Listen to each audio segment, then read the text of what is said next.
Hey guys, welcome back to Tabletop Glory. My name is Graham Johnson, and it's spring cleaning time. Yes, I know it's technically not spring, but I do have to clean up at the end of every year. You see, I have ADD and a few other learning disabilities, which basically boils out to if it gets put away, I forget it exists, which means there's a lot of little projects throughout the year that I have a great idea for a video of. And I don't want to put it away because I'll forget that it exists. And inevitably, it ends up in a pile on my desk or of one of my two desks, and then that pile grows to the point where I can no longer see those original projects, and I forget that they exist. It's a bit of a vicious cycle.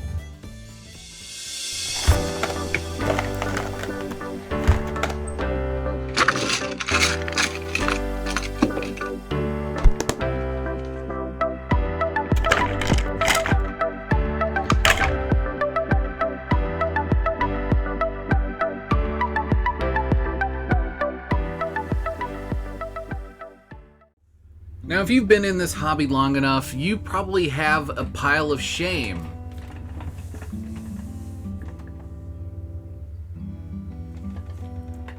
Mine has gotten quite small over the last couple of years. We're gonna ignore the fact that there's a shelf just as big as this behind me. No, not that behind me. I mean behind me. If you've been in the hobby for any serious amount of time, you probably have quite a few projects on the back burner. And what I mean by back burner is they're probably buried in a closet or a chest of drawers or wherever you keep your hobby supplies because you tell yourself you're going to get to it eventually, or maybe you don't think your skills are quite ready enough to tackle that model and it just ends up in the pile. Now, there's a lot of great ways to get stuck in and get started on those projects. However, inevitably, a lot of us will end up with a fairly unmanageable pile. I know quite a few hobbyists who literally just have cabinets and cabinets and shelves upon shelves of stuff. I know one gentleman who believes his pile of shame may be rivaling the value of what he originally paid for his house. Yeah. So for some of us, it can get pretty out of hand, and it starts a whole new beast altogether of like when I'm ready to get started or when I'm ready to paint one of my projects that's been sitting on the shelf forever, I can't find it. Or it's daunting and overwhelming and I don't know what I want to start. And a lot of this boils down to how we get ourselves organized and keeping track of what's where so that when we are in the mood to paint something, it's easy to find the things that we need. Now, for me, this is as simple as getting a label maker and just making labels to go on the front of shelves to tell me what's in that shelf, so I don't have to pull everything out in order for me to know what's there. Now, that works for me, and it may not necessarily work for you. But like I started this video out saying, I also have another very serious problem, where if I start putting too many things away, I just forget that they exist. And oftentimes when I put little things away, like a miniature, it ends up in a drawer. And for me, with my ADD, when I put things in drawers, it usually goes there to die. It's one of the reasons I made that video earlier this year where we talked about the carousel of basing material. And I did that video because I knew that most of my basing material, I couldn't remember what I had.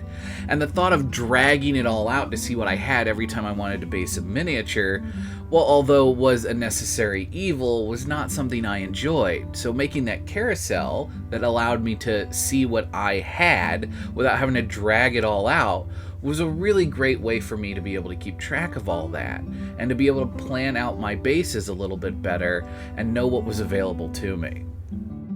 Speaking of what's available to me, there's a lot of stuff within arm's reach of me right now, both on the desk next to me and on the desk that I usually typically work on, which is where this station with my computer is sitting at. right to my right, I can see a lot of paint bottles of stuff that doesn't really have a home right now, and so it's just kind of lived on my desk.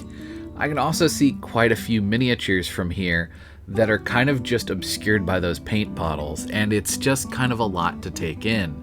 It's also one of the reasons why my videos have been so zoomed in recently. I'm trying to hide how much clutter is on my desk, and we really need to go ahead and get that cleaned up. Now, I'm not gonna really make you guys watch all that. I'll show you a before and after, but I want to take a quick look at some of the projects that I really wanted to do something with, whether that be making a video or I was supposed to finish them after I made the video, sometimes even a couple of years ago. So let's go ahead and jump in and talk about a few projects that fell through the cracks and some projects that you guys might see coming up here real soon, because I really want to knock those out and get them out of the way. And I've got some neat ideas for some videos to go along with them. Okay, so for starters, finished projects on the desk. Like, there is a decent amount of just finished stuff. There's Imperial Knight over there. There is some other stuff over there. But let's take a second to just talk about unfinished projects. Zombicide. I have an entire set of these miniatures that are just not painted. All the zombies are not painted. I have like 3 heroes that are still unpainted. I have this miniature and this miniature, which are left over from a deal that I did with Army Painter. I just don't really know how I want to paint these figures, and so they've just kind of sat on the desk. This was supposed to be my reward project to myself. I was teaching myself a lot of new techniques with this miniature, and as a result, there is a lot of things I'm happy with and a lot of things I'm not happy with, but the things that I'm not happy with are going to be easy enough to fix. My goal was to try and just keep adding on to this miniature every time I learned a new technique, and to just go until I don't think I can go any farther. And it's been a while since I worked on this miniature, and I think I should revisit him in a future video just to kind of get some progress done on him and talk about some of the things I've learned. This is left over from the non-metallic metal silver video. I like kind of having him out on the table because it really makes me think about how I do non-metallic metals. And silver is definitely something that I need to spend a lot more time on. There are certain parts of the miniature, like the hand and the weapon, that I feel look really good. And then there are other parts that I feel almost just looks like ice armor, and I'm really not happy with it. But there are some spots that I am exceptionally happy about.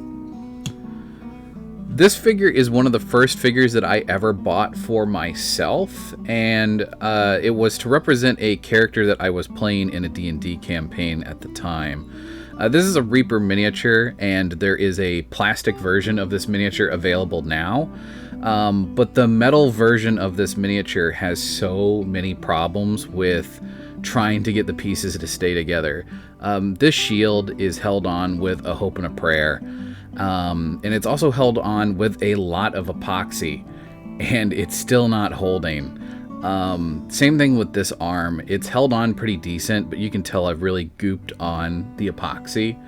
At some point, I need to just sit down and finish her for the sake of being able to say that she's done. But I do need to find a much better way of securing this shield.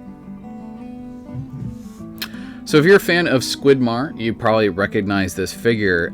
There is a lot of issues that are going on here in her ribs, and no amount of trying to fix this seems to fix this.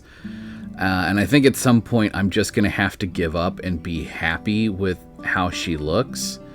Also, I was planning to paint her. And then my mom was trying to help me out by cleaning up my desk one day when I wasn't home, and she took a tumble off the front of the desk, and it shattered her arm that holds her sword, and I was really devastated. But I reached out to Squidmar, and I kind of explained the situation, and he sent me a replacement hand, and that's incredible. A lot of content creators, I feel, would just tell you to learn how to sculpt and figure it out and kind of just leave you hanging. And the fact that he sent me an original production arm to try and fix my miniature, I mean, that's so incredible.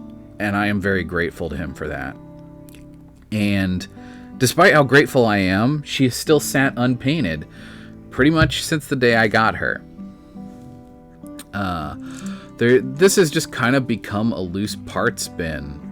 Those of you might remember I did a video where I was talking about rust effects, and I kind of showed off all these little Nuka-Cola vending machines, and then I didn't really do anything with them, and I want to revisit that. I want to go grab some screenshots out of Fallout 4 of a couple of different Nuka-Cola vending machines, and I want to paint these up and get them looking nice, because they just make nice little set decorations in the background of stuff, and they're really nice little scatter terrain pieces that really help to populate the world. And then I got this treasure chest. I wanted to do a video talking about painting wood and how I like to approach painting wood and things like that, and taking I believe the goal of the video was taking in the details through the little things. And I was talking about how just because something is something that is meant to just be like a little piece of scatter terrain doesn't mean that you can't go all out on it. And that sometimes going all out on a little piece of scatter terrain is all you really need to kind of get the creative juices flowing again. And I kept putting that video off and putting the video off and putting the video off. Then I just kind of forgot about it. And I think I'm going to make 4 or 5 treasure chests and then do them all as a video together. But for now, that's on the back burner. And like I said, this has kind of just become a little parts bin for little extra bits that I was going to paint as part of a bits box video, and then I just kind of decided to do something else.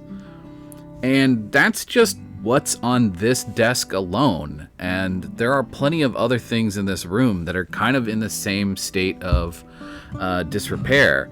There's a lot of these little 3D printed stuff. If you're familiar with Warhammer 40k, this is the shoulder piece off of, I always want to call it Imperator Titan, but I don't think that's the right word. Probably a Warlord Titan. Obviously 3D printed. And my goal was to try to experiment with freehand. I wanted to try to almost kind of do like a cathedral ceiling kind of paint scheme on this, but obviously themed in Warhammer, just to get my feet wet and to really experiment around with freehand. And I thought that might be a fun video to share with you guys to show my first attempts at trying to do something like that. I knew it would probably turn out looking very cartoonish, but I wanted to try anyway. In any case, I've got a lot of stuff that I clearly need to get cleaned up, and this video has droned on for far long enough. Thank you so much for those of you who toughed this one out. I know it's a bit of a weird one, and we're not really painting anything. I will include a picture here